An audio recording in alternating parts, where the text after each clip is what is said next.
kerajaan kita bahagi. Yang memulihkan dijalankan oleh ATK.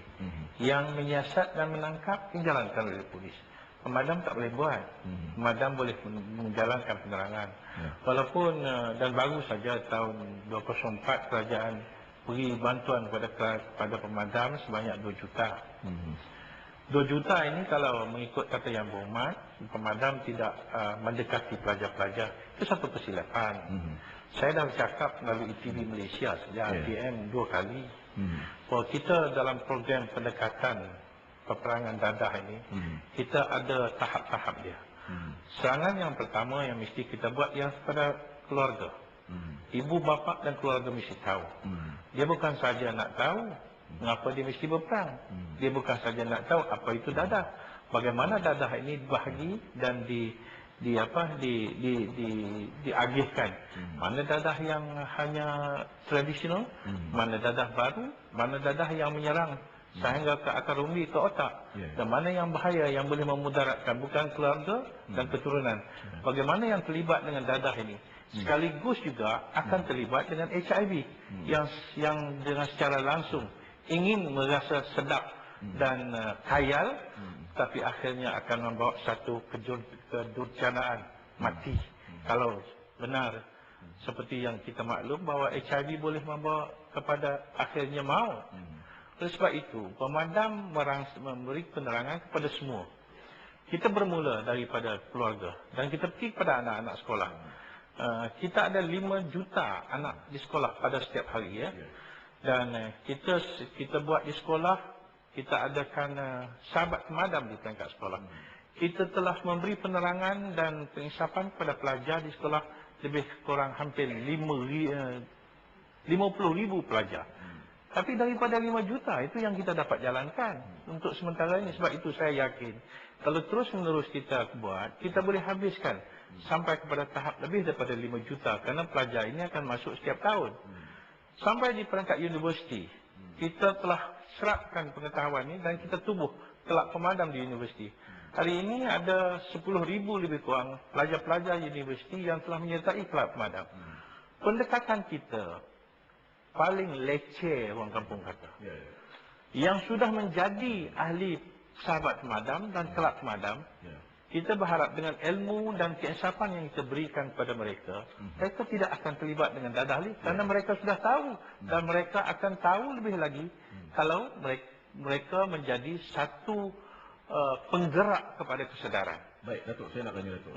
Pemadam diwujudkan tahun 1976, 22 Mac tahun 1976. Ya, dah sekian lama pemadam diwujudkan. Kalau Datuk rasakan, apakah mungkin ada cara-cara lain yang boleh dilakukan oleh pemadam, misalnya untuk memberikan, memungkinkan hal ini lebih berkesan, baik kempen ataupun tindakan? Kita selalu berfikir bahawa pendekatan ini tidak berkesan. Tetapi kalau kita tak memberi penerangan, pendidikan keinsapan lagi tak berkesan. Kita nak cakap, kita selalu kata dia masak nasi tak elok, tapi kita tak pernah masak. Kita kena masak baru kita tahu campuran macam mana yang tidak menjadi nasi itu lembik dan tidak menjadi nasi itu mantap. Oleh sebab itu kita nak semua orang mesti terlibat. Dia jangan hanya menuding jari, mengatakan pemadam, mengatakan polis, mengatakan ADK tak menjalankan usaha. Oleh sebab itu kita rangkumkan. Saya setuju kata Ustaz Ahmad Awang dan kata Datuk tadi. Dan pemadam memang setuju. Kalau boleh semua. Semua masyarakat. Badan NGO, bukan NGO, badan kerajaan. Seperti Datuk Seri Ketua Siasat Kementerian Penerangan duduk dalam jawatan kuasa pemadam. Kalau boleh ramai lagi. Lebih ramai lebih baik. Kalau kerajaan tertinggi duduk ini dalam kerja NGO ni. Tapi ini kerja NGO. Ini kerja sukarela. Habis masa, habis duit. Kalau ramai orang yang nak menyertai, itu yang kita sangat berharap. Supaya semua orang menyertai dan semua orang akan menggerak dan menggegarkan semangat ini. Baik. Dia menolak. Datuk Muhammad Najib, apakah Datuk boleh bagikan angka tak? Berapa sebenarnya dari Jabatan Narkotik yang terlibat secara sepenuh masa, maksudnya staf lah, kaki tangan pegawai dan juga kaki tangan Jabatan Narkotik Polis Raja Malaysia dalam menangani soal ini?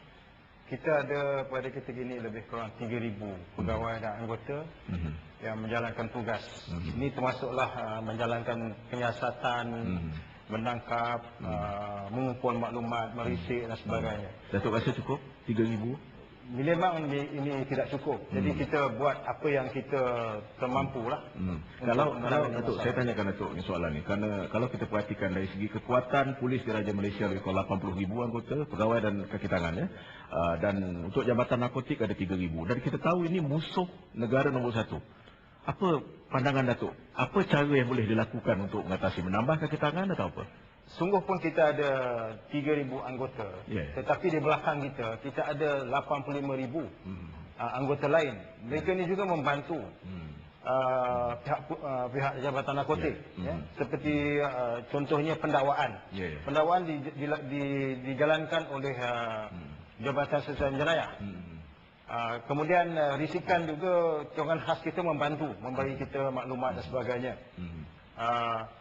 Dan di peringkat balai pula, kita ketua-ketua polis balai juga membantu kita dari segi memberi pengawasan kepada penagih-penagih yang letakkan di bawah pengawasan polis. Baik Datuk, saya nak tanyakan Datuk. Masalah dadah ni berlaku di hampir semua bandar dan semua kampung di mana-mana pun di Malaysia ini. Malah di kampung-kampung terpencil pun ada masalah ini.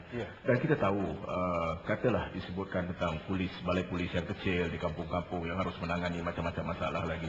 Tidakkah itu tambahan kepada bebanan kerja mereka dalam menghadapi masalah yang tidak kurang seriusnya ini?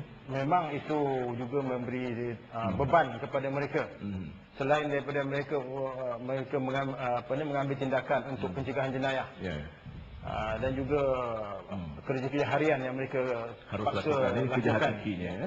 Jadi berbalik kepada cukup tak cukup tu memang tak cukup lah. Yang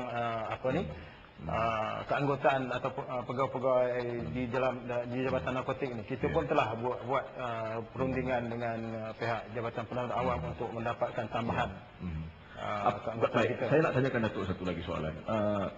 Datuk sudah berada sebagai pengarah Jabatan Narkotik sekian lama. Apakah Datuk berpuas hati dengan program ataupun rancangan ataupun apa sahaja tindakan yang telah diambil setakat ini untuk sekurang-kurangnya meringankan masalah di dadah ataupun musibah dadah ini?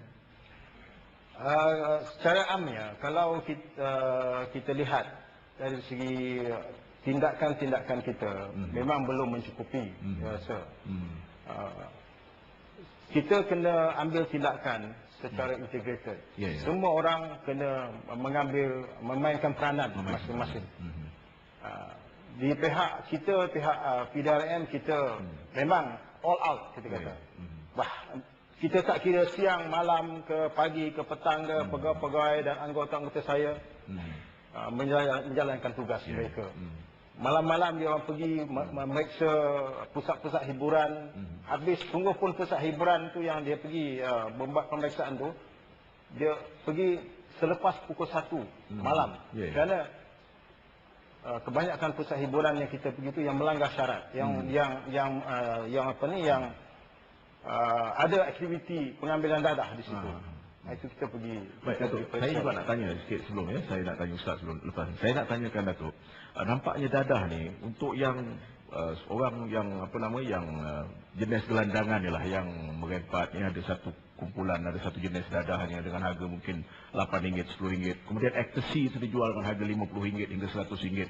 Jadi nampaknya setiap generasi muda ni ada peluang untuk mereka yang mewah misalnya mengambil sabu dan ecstasy dan sebagainya. Kenapa sejauh manakah berluasanya masalahnya tu?